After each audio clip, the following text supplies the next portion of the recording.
front. All the way. All right, well, good afternoon, everyone. My name is Samantha Carey, and today we're going to not be really talking about fish in this study, but a comparison of the benthic macroinvertebrate communities between the inlets and the outlets of Lake Forest and Lake Allure, New York. So Lake Forest and Lake Allure, as you can see here, are located in Lake Luzerne in Warren County, New York. We have a little GIS map up here with that. And over the past few years, I've been monitoring Lake Forest and Lake Allure for my master's project at SUNY Oneonta. So I've done a state of the lake assessment and a comprehensive lake management plan for this system, looking at water quality, benthic macroinvertebrates, plants, all of that stuff is like this comprehensive plan. And really this was baseline monitoring at these inlets and outlets of this lake, and they can be used for continued monitoring in the future or future management. And I'm really looking at stakeholder wants and needs, and the stakeholders of my lake association really just want to know about their entire system. So I did this study for them as part of my thesis, and there was really no previous knowledge on these macroinvertebrates. And Lake Forest and Lake Allure are unique systems because they're in a broken river continuum concept. So there's streams flowing to Lake Vennard, which then flow into Lake Forest, which come out here and eventually drain into the Hudson River. And they do have impacted habitats. So up here, the inlet from Lake Vennard has a culvert. Down here we have a spillway, and Lake Allure is fed by a small first order stream. So the objectives of this study were to examine the community structure at these three sites. And the goals were to compare and contrast the diversity of the community composition and get a representation of groups at the sites to gather baseline statistics. So here are my study sites. There were three separate sites. Site 1 here, as you can see in the red, is the outlet of Lake Forest, which you can see right here is a spillway. Comes right out here into this small little wetland area. A lot of sediment deposition happens here. A lot of wetland plants are growing in this area. It's kind of a little bit impacted because of this this spillway here.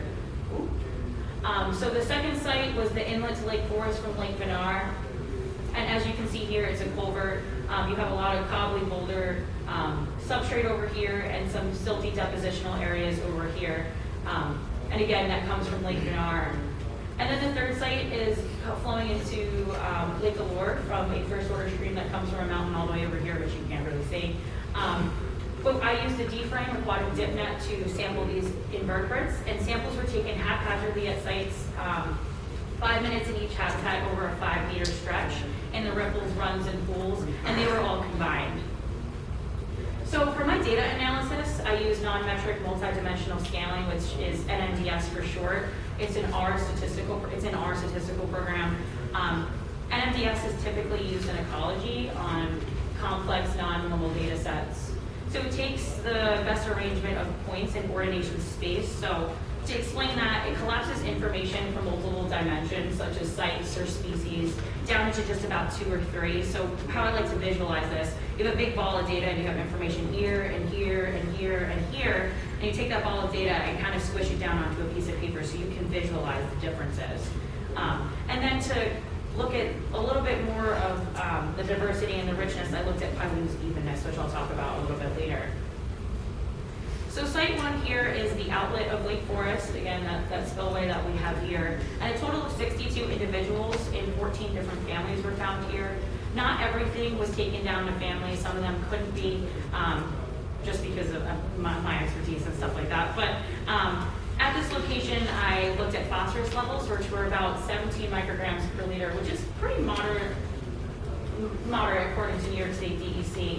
And the most abundant organism found here was the Hydrocyclidae family at 26 individuals. And these guys, reading some literature, they're moderately tolerant of water quality changes. So we've learned that macroinvertebrates are indicators of good water quality or bad water quality. Kind of what is inhabiting these areas can help you know about your water quality changes and whatnot.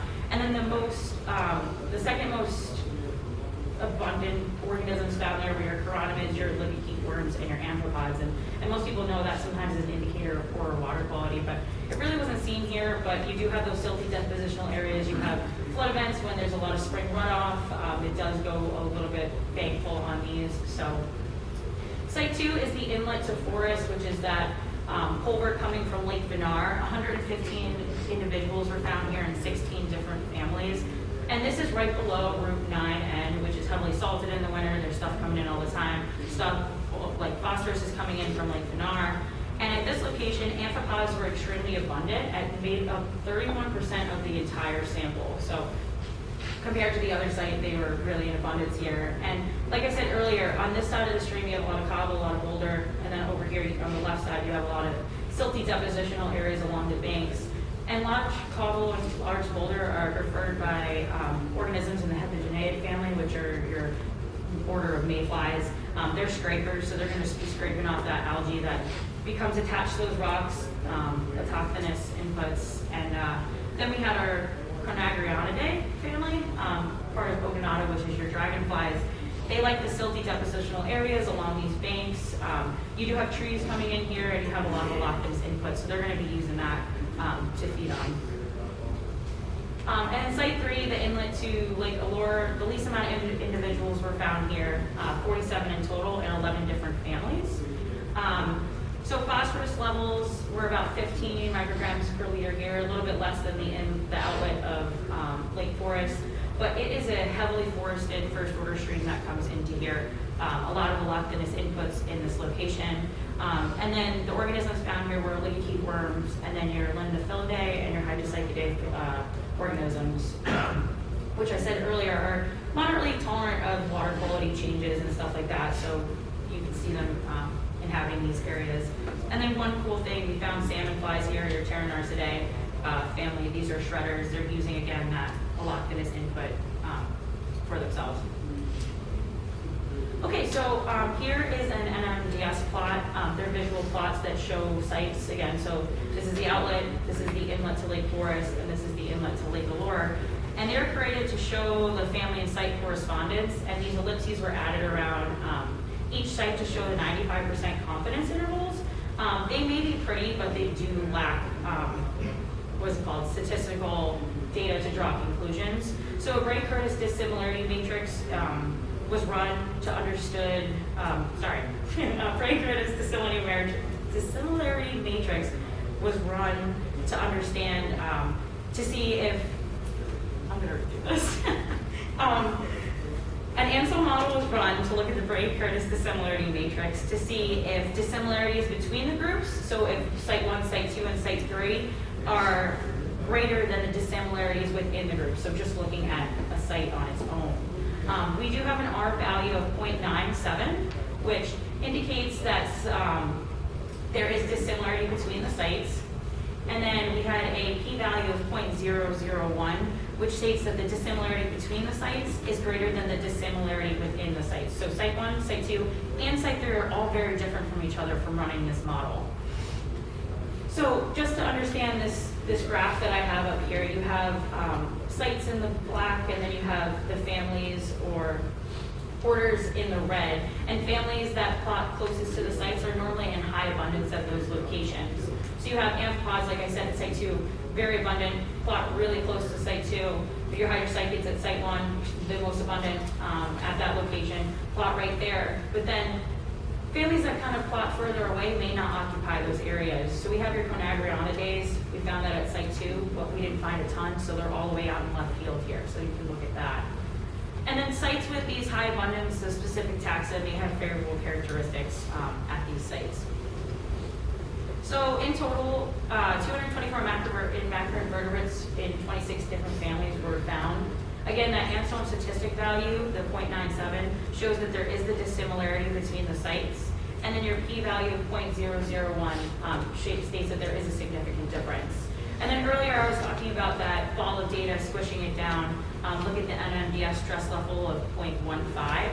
And that's an excellent representation of the reduced dimensions that we brought that down from. So then I looked at Pilea's evenness, and evenness ranges from 0 to 1 in this, and 0 is no evenness between the sites, 1 is complete evenness between the sites, and the evenness numbers can be seen here. They're all about 0.3. They all actually were 0.31 the entire time.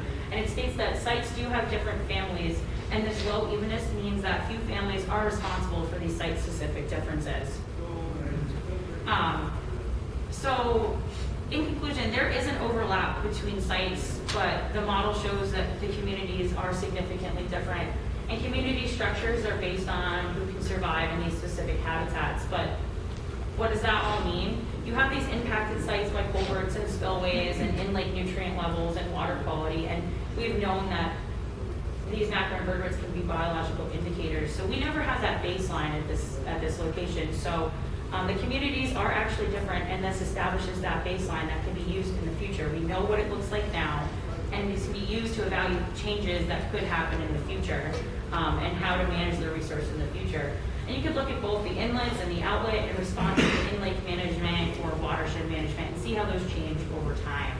I know I talked very fast, but here are my acknowledgements. Dr. Daniel Stitch, my advisor at grad school from SUNY Oneonta, Dr. Jeffrey Halliwell, SUNY Oneonta, Abby Wolsopple, and Lyndon Watkins, SUNY Cobleskill, SUNY Oneonta, and New York State DEC. And with that, I'll take any questions.